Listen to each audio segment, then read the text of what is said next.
What's up, everybody? It's Chris, and it's We Are Live, a special one-on-one with Frankie Camboletta. You can check out the Lost Boys of Hannibal podcast. He produces that. He's on it. He's a host, and he's working on several different projects with Shift Films. And we're very excited to have him on board for a chat today. What's up, Frankie? How you holding up, man? How are you, sir? I'm doing well. Doing well. Can't complain.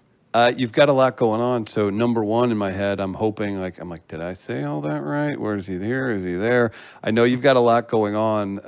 Let's start with Shift. I think that's awesome. You've got, we'll call it a production company that you're working on right here in St. Louis. There's a lot of different projects. Can you start off, brag on yourself a little bit. What did it take to, how long has Shift been around? And then what's your modus operandi, right? Getting that thing going, and your favorite projects right now. Yeah, well, it started about 5 years ago, and we look at film companies like A24, who we aspire to be. And a lot of times people say you really shouldn't have people you look up to. You should do your own thing, and this whole driven course of like self-entrepreneurship. Well, entrepreneurship basically means that you're jobless looking for money. So when you look at it from that standpoint, it's very different. When Shift started initially, the first goal we had was to fund all our films, so we had total control.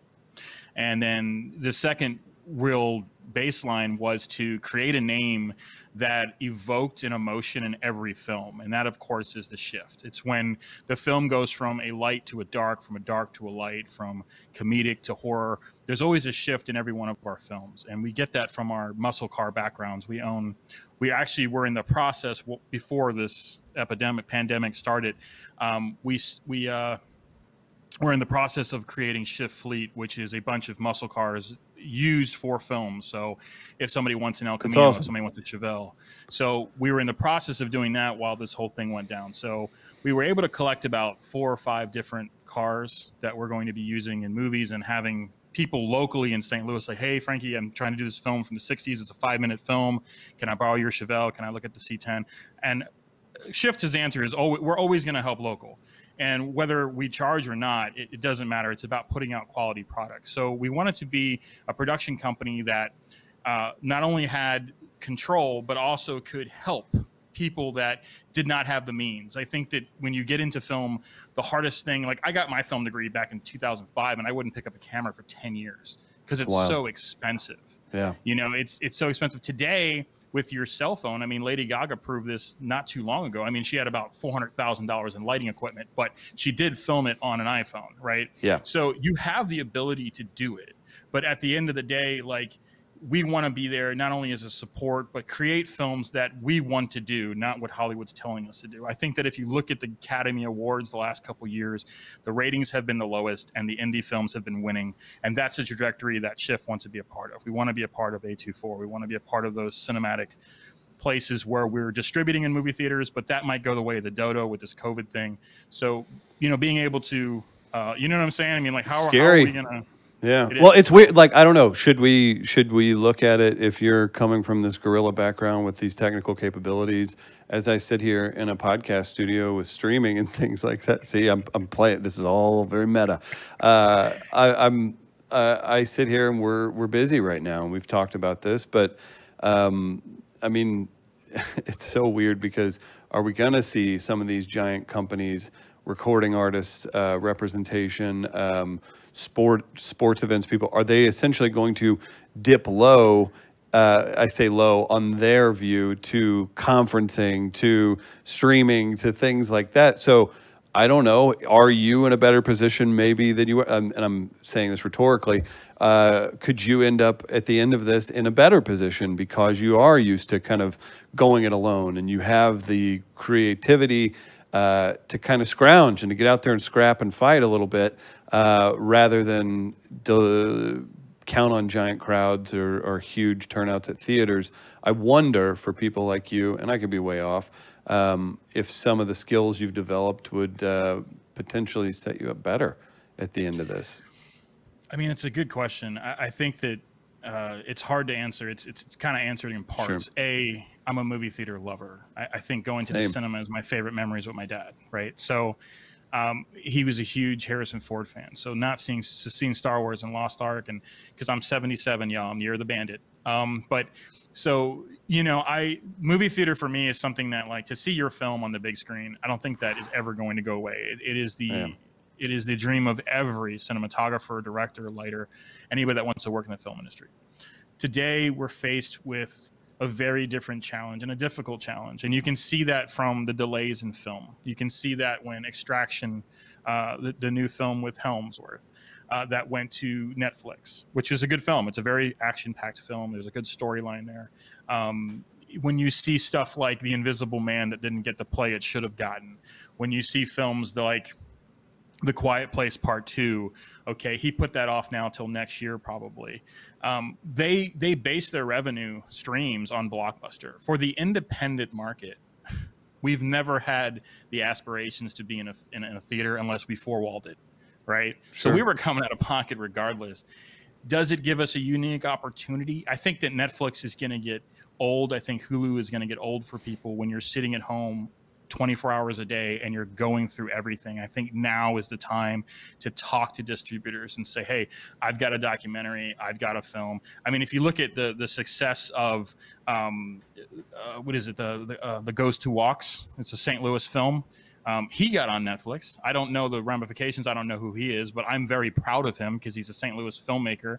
And I thought the film was very indie.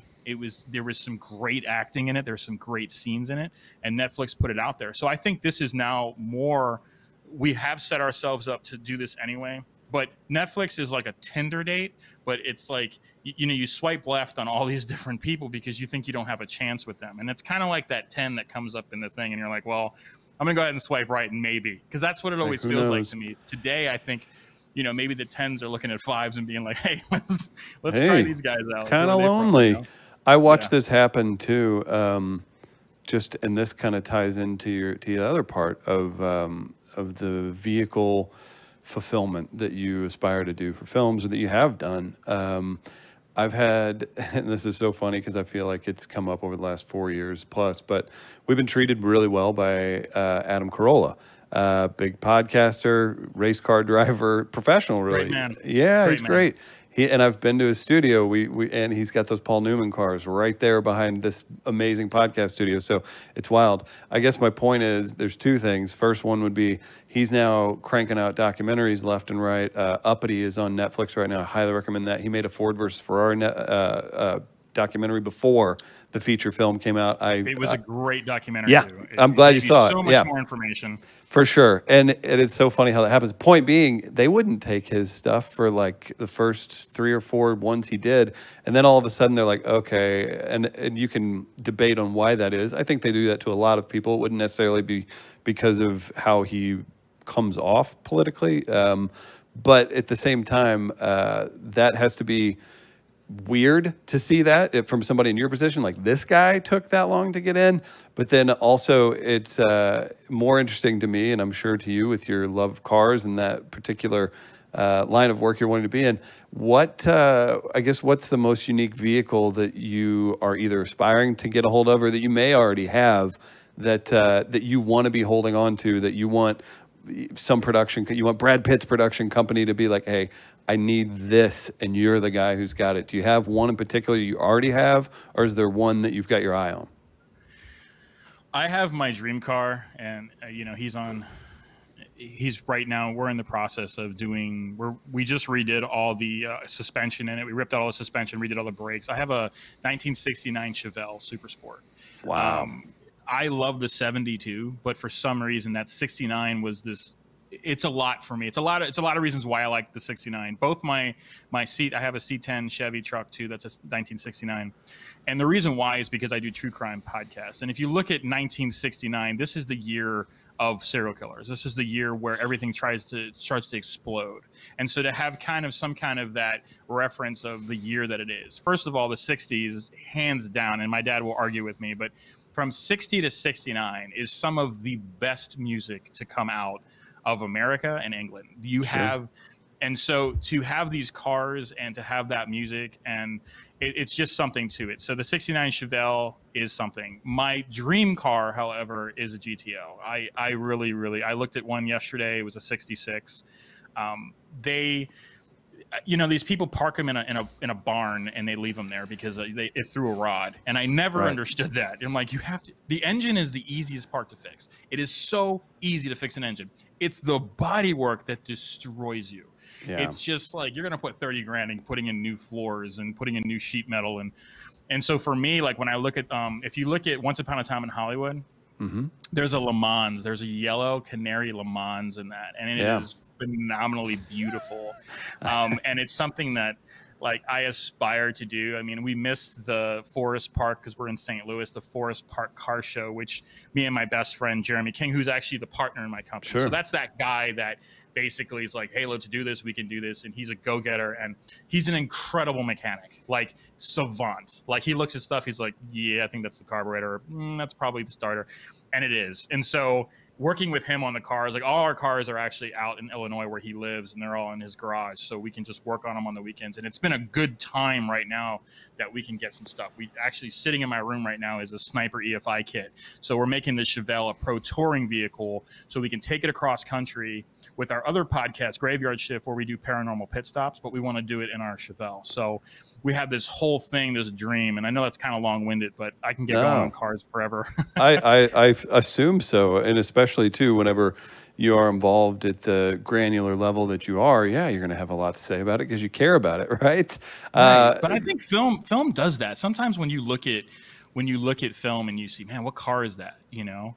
And like the AMC that he drives in what is it? Annabelle's Homecoming, right? They pull up in this little AMC, and it's like, oh my God, look at that car! Like nobody wants that car. No wonder why it's haunted.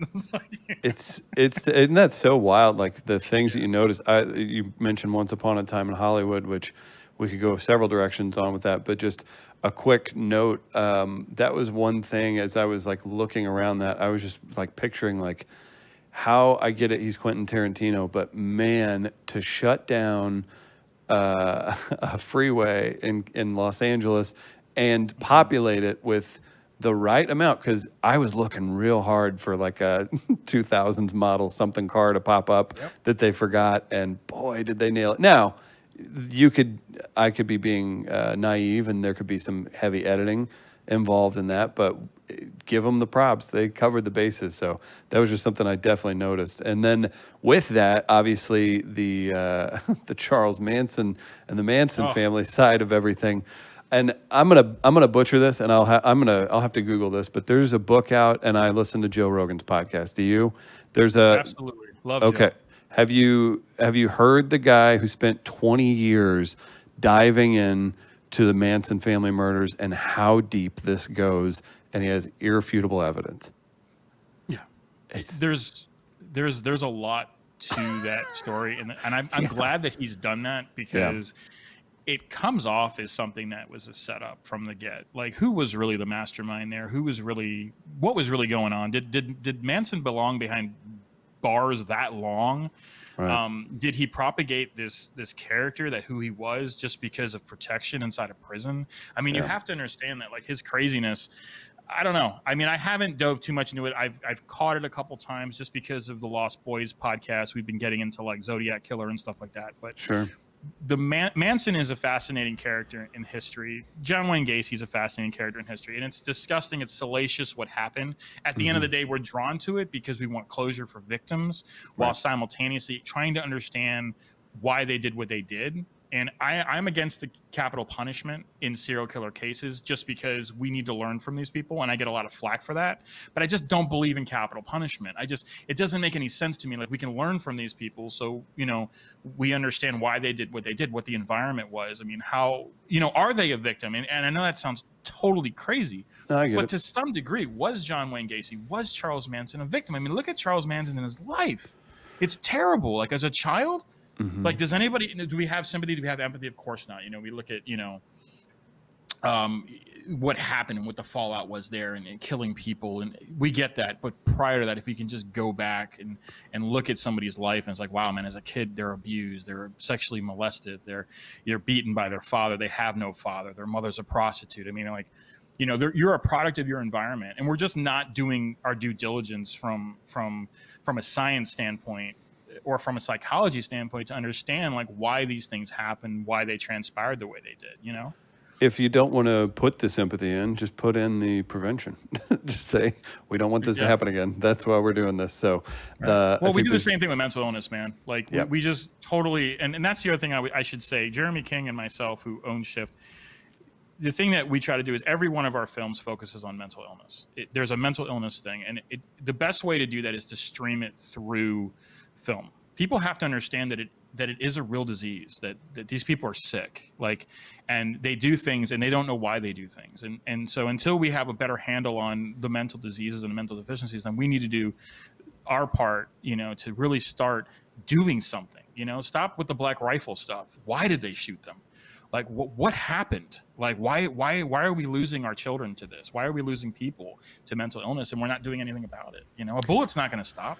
Right. So it's very strange. I am curious. Let's dive into the podcast, man. You stay super busy, and a birdie has told me that you're trying to elevate some of the content that you're pushing through and you're covering on Lost Boys of Hannibal podcast. But you've got several.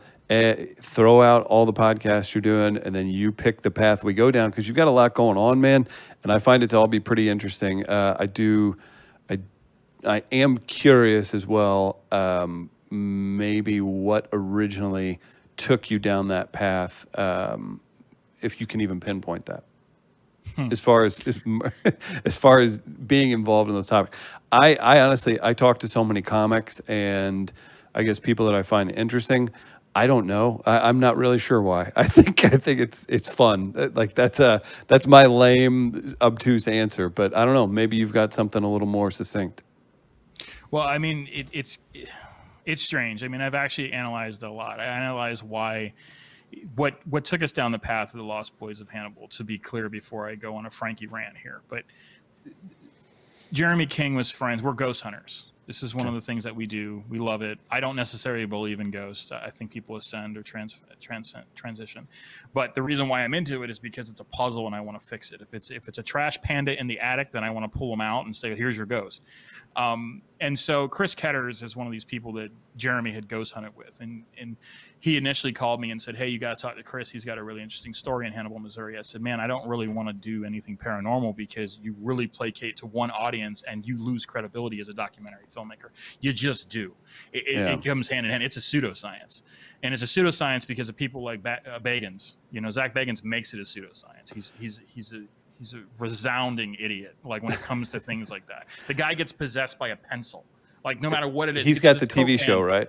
Right. Yeah. He has a Ghost Hunter. Okay, you Ghost know, Adventures. you tell him this is haunted, and the coke can haunt him, and he's like, every episode he gets possessed. Maybe it's a mental condition. I don't know. Right. But Chris was like, this is not paranormal at all. This is something that's true crime. So he starts telling me, I said, well, tell him to give me a call. We're in the middle of the Lemp documentary. We're in the middle of post-production with Lemp. We just pretty much figured out that Elsa's suicide might have not been a suicide. So we're kind of heavy on that. And all of a sudden, Chris calls me in July and is like, I have this story. And I was like, you got 5 minutes to pitch me to see if I'll produce it. And we ended up staying on the phone for like 3 hours. And there you go. It involved John Wayne Gacy. And, well, it's a puzzle, man. I think it's the same thing when you know, people are serial daters and they're serial relationship people. There are things, and it's always about the same thing, whether it's true crime, a relationship, or figuring out somebody, or you're the savior in a relationship, you're a hero in a relationship. It's the same thing. You're trying to fix something. You're trying to find this puzzle, this pattern that just makes sense. And when you try to do that with the Lost Boys of Hannibal, it is the most bizarre case, because here you have an 11-year-old, a 13-year-old, and a 14-year-old that go on a cave adventure that need to be at the bus stop at 5:45 p.m. for a church assembly. They were told not to go in the caves, not today, because they got in trouble a couple days before. So Billy and Joey, who are the Hogue brothers, so 11 and 13, and Craig Dow, the oldest, 14, who doesn't normally cave. He's more of a biker. So we've heard from people in town that, yes, they were all friends. They weren't the closest of friends.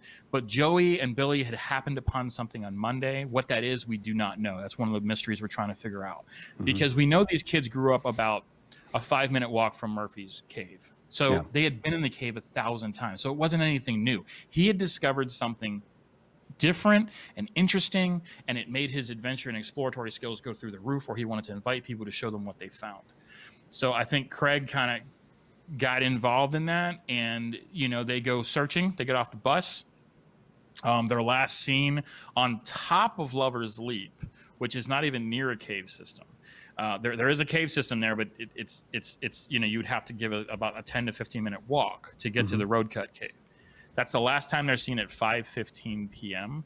and we haven't seen them for 53 years. Now, the caving exploration, William Karras comes in from DC, flies in within 24 hours. Within 48 hours, they have over 150 cavers coming from all over to explore these caves. They have 150 National Guardsmen doing ground searches.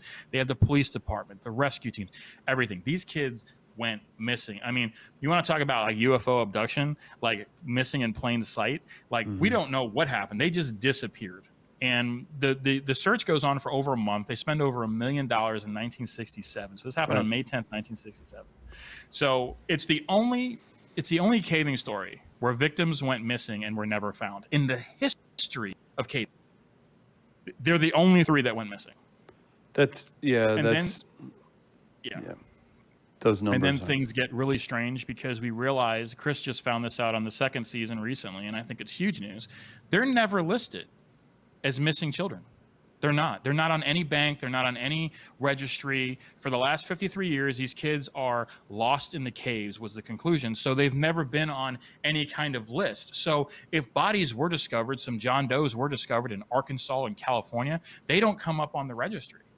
So for the last 53 years, it's possible that we have some John Does that people found, but we don't know who they are. And so it's just starting to open up this craziness of John Wayne Gacy and his involvement, because 1967, he's living in Waterloo, Indiana, which is about a 2.5-3 hour jaunt to Hannibal. There's this crazy book.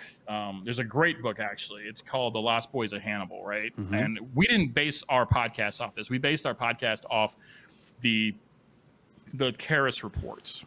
That book gives you a good idea of what happened in 1967. The same author puts out another book called Souls Speak, where he brings in 3 mediums, and you've already lost me. But anyway, he brings in 3 mediums, and all 3 mediums come into the conclusion that John Wayne Gacy did abduct 3 kids, rape and murder them, and bury them at the cement plant property. And that is what that whole book kind of... And so from there, it was just like, all right, we have to take a deep dive into John Wayne Gacy. We went from John Wayne Gacy being involved about 50% all the way down to 5% after we did our research. There's no way John Wayne Gacy did anything or had any involvement in the Lost Boys. It's something more malicious. We looked at Charles Ray Hatcher right now. This is somebody that's become a prime suspect. We know that he's missing from 1965 to 1967. He's killed over 18 boys. It's right in his ballpark. So and he was in the Midwest. He's from St. Joseph, Missouri. I mean, there's things that, man, we even covered Bordella, man, the butcher from Kansas City, man. It's a crazy podcast that really gives you in-depth, because I think it's malicious. I think that if you go by Occam's razor, it's least amount of assumptions. Well, least amount of assumption tells me it's a missing boys case, because the last time they're seen is not in a cave. It's on top of Lover's Leap. Why did we never look at this like an abduction? And everybody just because says, the cave is convenient, right? Exactly. Yeah. Exactly. That's disturbing, and that's somebody's kids and family and all that stuff. So I wonder too, and we're seeing it with. I've interviewed. I don't know if you know who these people are, but just to paint a picture, I interviewed Lisa Guerrero. She is a reporter for Inside Edition. She she was in Playboy, I think, in the 90s, but she's an investigative reporter. That clip of the crazy preacher Kenneth Fall. Yeah. Kenneth, you know who I'm talking about, the demons and all that. She's the one who confronted him about the demons and tubes thing. Either way, 10 plus years ago, she did an expose on Joe, whatever his last name was at the time, Tiger King guy. And she was like, it was horrific. It was terrible. And this is Inside Edition, and this is a big deal. She, does these huge interviews. So, and then flash forward to now, you have this weird, crazy thing where a pandemic happens, and this wild ass documentary happens. Maybe some things get unturned, and maybe some further prosecution happens because of just the scope that's put on it, right? Because everyone's eyes are on it. Sure. Do you feel like if you end up maybe getting this to a higher platform in Netflix or something, whatever the equivalent is to Netflix by the time you're ready for it, would you take this to a bigger platform as a documentary style series? And would you hope, is this just something to make people aware of, to not entertain people, inform people? Or is this something where you're hoping that like more eyes on this will shed some light and will bring a conclusion to the stories that you're covering?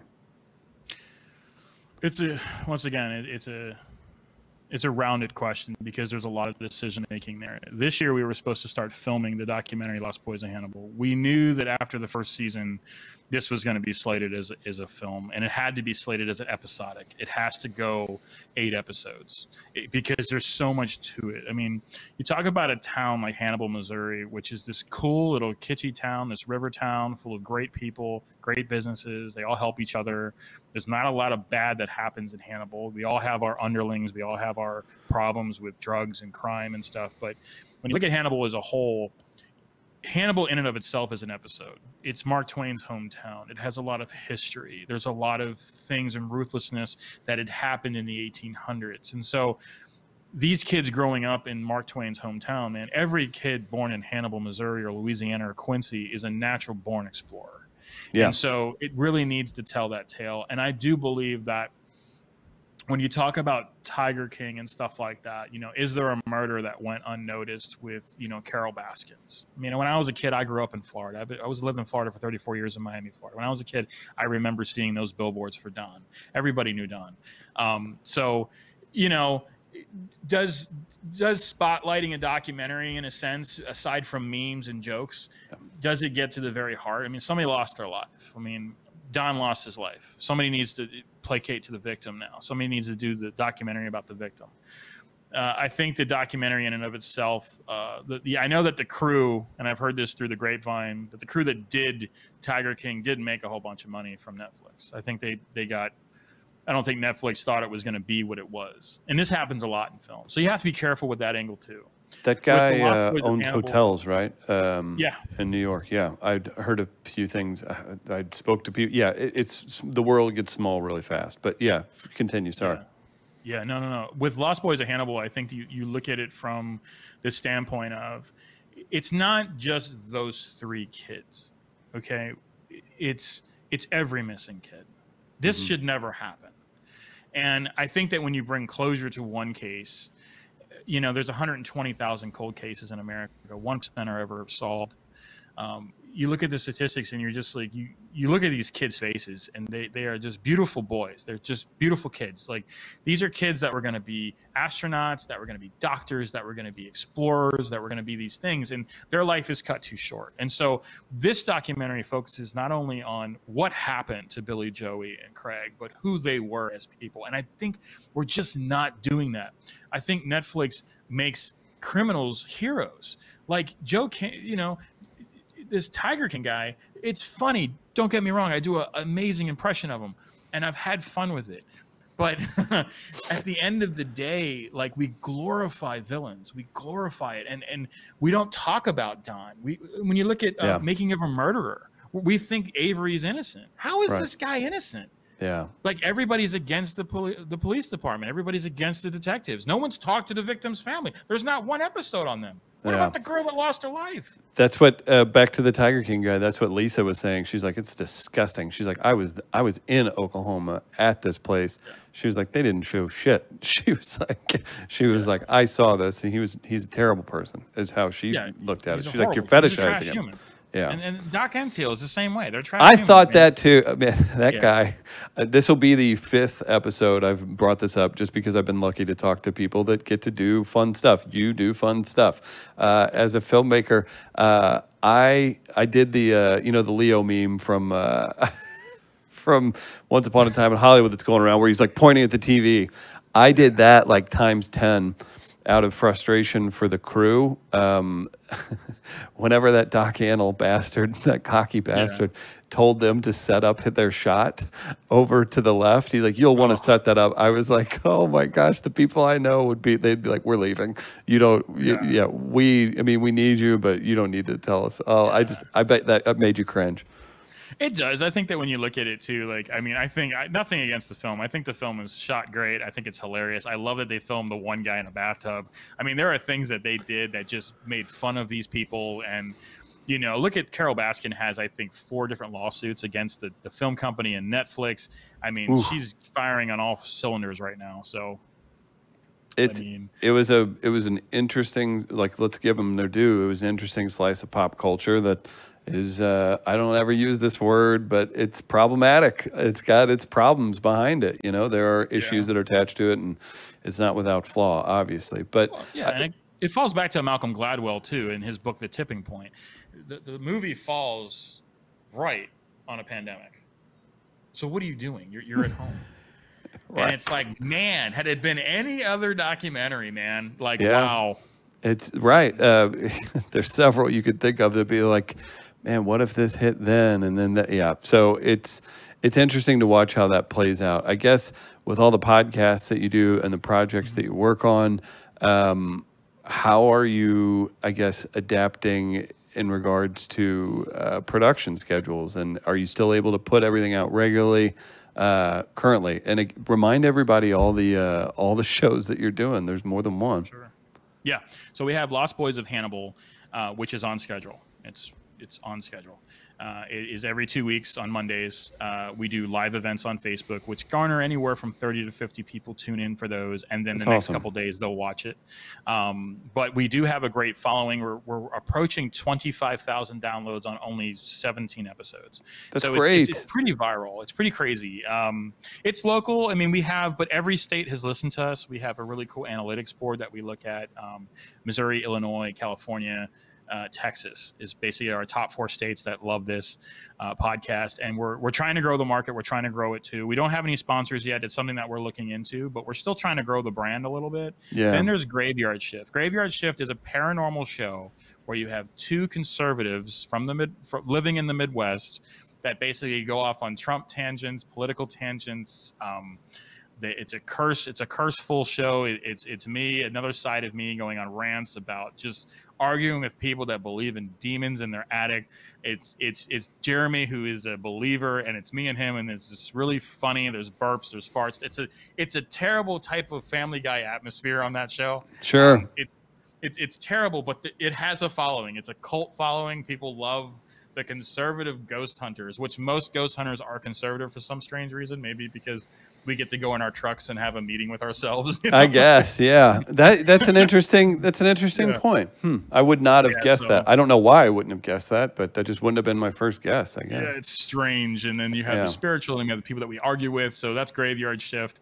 You'll know that one because I'm a designer. That's how I make all my money to fund all this stuff. So every different logo for everything I design, on my posters, everything like that. And so this one has a really cool logo. It's just a hand on a gravestone. It's yellow and black, and it says Graveyard Shift. Lost Boys of Hannibal is a completely different. There's no cursing. It's not explicit. Just because we want to garner a bigger, larger audience, we want kids to get involved. We want kids to understand and people are like, well, I don't understand why you would want kids to listen to this. I want kids to listen to this because they get street smarts. You don't go near people you don't know. Like, I have a daughter. If my daughter doesn't want to hug somebody, I don't make her hug somebody. Yeah. That's innate. There's something telling that kid that, listen, I don't feel safe. So, it's stuff like that. So that is opened up to the market. I mean, anybody can listen to Lost Boys of Hannibal. There's some chilling stuff. The last episode we did is very gruesome. There's a lot. We have a forensic psychologist coming on for our next episode, which is going to talk about, this guy interviews murderers and child molesters for attorneys. So he's going to be on the show in a couple weeks. We're excited to have him. And then we have the Lemp documentary, of course, Lemp's Last Rite, which is kind of our little bit of our like hometown fame. When you meet me, you would think that I'm very egotistical and boastful, but I'm really not. I'm kind of modest, and I need to be better at like self-promoting myself. It's a weird thing because you don't know who's not listening. You don't know who doesn't know what you're talking about. And then you see someone, you see someone do it poorly, and then you're like, I don't want to be that person. Like that. Ooh, but no, I hear you, man. But brag all you want. It's cool to hear about. Yeah, well, Lem's Last Ride was what started Shift Films. It was the beginning of it. And in the midst of that, we would meet people that would be integral in our life. We have Jeremy David King, Ryan Foisey. All these people have touched it. Leo B. Ramsey, all these people that touched it. And while we're doing this documentary, we're putting out independent films, these little short films. Cringe is our independent film we released on January 11th of 2020. It is doing incredible in the short film market. We have over 25 awards now. We have best script writing twice. Yeah. So Cringe is unfortunately not available to the public right now because it's in the festival circuit and we can be disqualified. But if they email me, I can show them a screener. Got it. So if they did want to watch it, but it's a great Tarantino style film. It's called Cringe. It was written by my late friend Jason Clayfish. He decided to end his own life a couple years ago, and I didn't want people to remember him for his death. I wanted people to remember how he lived, and his scripts are incredible. And so we were able to put this film together for his family, and it's just done so well. And we had a little tiny premiere at Actors Studio in Central West End, and it was a sold-out crowd, and people just got behind Cringe in the film. It was produced by, one of the guys I consult with, Scott Leindecker, who owns No Ink. He loved Jason. Jason worked for him. So it was this great film to see Jason's life kind of come to this culmination of like respect in the field of screenwriting. With Lem's Last Ride, it has been a detour of 6 years of my life, and now we're actually announcing first on your show that we're putting the premiere off till October 23rd because we are going for Netflix. We are re-editing the entire thing. It's going to be longer. It's going to be more intrusive. It focuses on the victim, and we want to get inside of Netflix's face. So this weekend, I have one of my best friends in the world, Lillian McLeod, who has actually played Elsa in the film originally, and then she went back into writing. So she's writing a couple films for Shift right now. One's called Pool Door. That's a experimental paranormal film that deals with mental illness and schizophrenia. It's based on a book called The Ghost Garden. So me and Lily are writing that one right now. Madison Price, who's a musician in St. Louis, has been my music director. And she's an incredible musician, but she's also an incredible writer because, hey, a musician. She's writing a film called Limerence right now with myself. So we have those two indie feature films that are coming out in the next couple of years. We're thinking both will release around 2023. One's paranormal. Limerence is about the other side of relationships. It's not the fun Notting Hill. It's not Love Actually. It's the people that just suffer with relationships. You love somebody and they just don't find a way to love you back. It talks about the limerence as a section of people's lives that people have limerence and they don't even know they have it. And it's this longing, this want for somebody else's love. And so the film is very, very sad, but at the same time, it's a reality check, and it talks about St. Louis and the influence St. Louis has on people's lives. So I know that's kind of a lot, but that's kind of what's in our ballpark right now. Yeah. And the last thing. Yeah, the last thing we're doing is called The Agitator.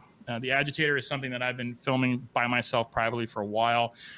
And this is basically, it's been hard for me to film because I do not identify as a white person because I grew up in Miami. So I identify more as a Cuban American that has Italian roots. And so I've always considered myself more Caribbean, living where I live. So I don't identify with silver spoons and all the different stuff. I just don't.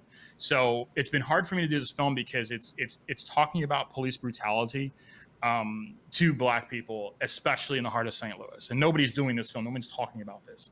And so it's been a film that I've been slowly, gradually, and my voice is not in it. It's the voice of the community. And that's the tough part when you have, a white person doing a Black film. But I think it's still important to do because I don't see anybody else doing it. And so why not run with it? Why not help people, do these things to really promote that? And I'm not saying all cops are bad, right? But here's the difference between cops and Black people that are getting killed in the streets. These bad cops aren't getting suspended, but the Black children are getting expired. And so there needs to be a balance there. And so we need to figure out what that is. And maybe this documentary called The Agitator can do that. It's a strange perceptive, and I guess it's our roots of humans, because I can think of I don't know 20 police officers for the city of St. Louis that I've come into contact with, that great dudes, great women, awesome. Great people, awesome people, and if you were to say like, hey, I'm not really down with this horrific thing that you would never do, that happened to a citizen, that doesn't mean that you're trying to rip the guts out of the establishment. But unfortunately, they feel that it has to be treated like that. And then you have people, I don't know. So I wish you luck with that. That's a hell of a mountain to climb, but you're right. It is important. And I think it's that kid gloves too, man, because we don't want to bash police at all. We have police in the film. We have detectives in the film, and they talk about it. They say that we hate it. You know, it's a saying. One cop points out this. He says it's not the black communities. It's like 1% of it. It's the same with the cops. It's 1% are just really shitty cops, you know, and they make it bad for everyone. Well, yeah, you know? These dudes and ladies, they want to walk by and nod their head at you and be like, okay, everybody's safe on this block. I did my thing. I move on to the next thing and continue to, you know, literally protect, serve, and all that. They don't want to walk up after, you know, they had their night at home with their family. Maybe they had a normal thing happen. They get into a fight with their partner, and then they're out on the job, and the first thing that happens is somebody spits at them and calls them an asshole. And it's like, whoa, man, because they're people too. But that's a really, really interesting topic to tackle, because you're right. You want to get to the root of like, why did that person want to spit at a police officer? You know, it's so, yes, that's a big one. So I hope that opens some people's eyes up, and I hope it's a hit for you, man. That's good work. Thank you so much. Yeah, absolutely. So before we get you out of here, I'm curious, let's remind people how to subscribe, all that good stuff. And then the live events too. Give us one more refresh on that, on how people can jump in on that. It's paying some people's bills right now. So hopefully that can help you guys as well. What was that last part? I'm sorry, you broke up. Yeah, no, that's cool. The live events that you're doing, like, let's get some people to that. The live events we kind of host monthly on our Facebook. You can find us everywhere on our Facebook. It's Hannibal's Lost Boys on Facebook, or lostboysofhannibal.com, the website. We have shiftfilms.net. You can find a lot of our stuff there about Lem's Last Right. All the films I talked about is on that website as well. You can subscribe to the website to hear. We don't send out a lot of emails either. We send out like maybe 1 or 2 every month, because we don't like inundating people. I get emails every day from somebody, and I just want to unsubscribe. I feel bad. Facebook, yeah. Facebook. We're a type of company that we do put our stripes out there. I mean, Shift Films is a conservative owned company. We're very socially liberal. Most of us are libertarians. People should be aware of that when they listen to our shows, especially Graveyard Shift. We just put that out there because we don't want to surprise anybody. Shift Films in and of itself is not religious or political. It works with everyone. Sure. But at the very root of it, we get slack like, hey, I saw your Facebook and you posted something about Trump. I hate you. And I'm like, you know what? I stopped posting stuff about Trump. I don't do things political anymore on my Facebook. I'm trying not to, but you know, you got to call a spade in some instances of it. You know, it's like when you talk about Corolla, when you talk about Joe Rogan gets canceled because he's not going to vote for Joe Biden. You know, we have this institute of ignorance that's out there, and unfortunately, they're leading the pack. So I just want to give people the knowledge and the know-how that, like, we have our own views. We're not told by Hollywood. We're not told by any way how to think. And part of being in Shift is being liberal with our thoughts. And if somebody wants to believe something, we're going to support that person. You know, we have feminists on our team. We have conservatives on our team. We all get along because creativity at the very heart of Shift is creating a collaborative effort to create stuff that moves people, that shifts them into a different direction. And that's what we want to do. And that's hopefully, you know, we're always looking at new writers. We're always looking at new editors to come on board. Plus, you sound people. Like, we love sound people. They can definitely send me an email and see we have so many projects going on. We're going to need all these people. And Shift pays. We pay right away. We're not like every production house in town. When you are on my set, you will have a paycheck by the time you leave, because we don't let people wait for money. We just don't. It's one of our principles. And you can ask anybody that's worked with us. Yep, Shift pays. And they feed you. So those are the 2 things that I would end with. That's important, man. Well, yeah, Frankie, it was a pleasure learning about all this stuff, man. Don't be a stranger, and I gotta check out all these 20 projects that you're working on, and that can do some with some of my spare time. So, Frankie, again, thank you so much. I appreciate you coming on We Are Live, man. Thank you so much, man. I appreciate you. Absolutely. Take care.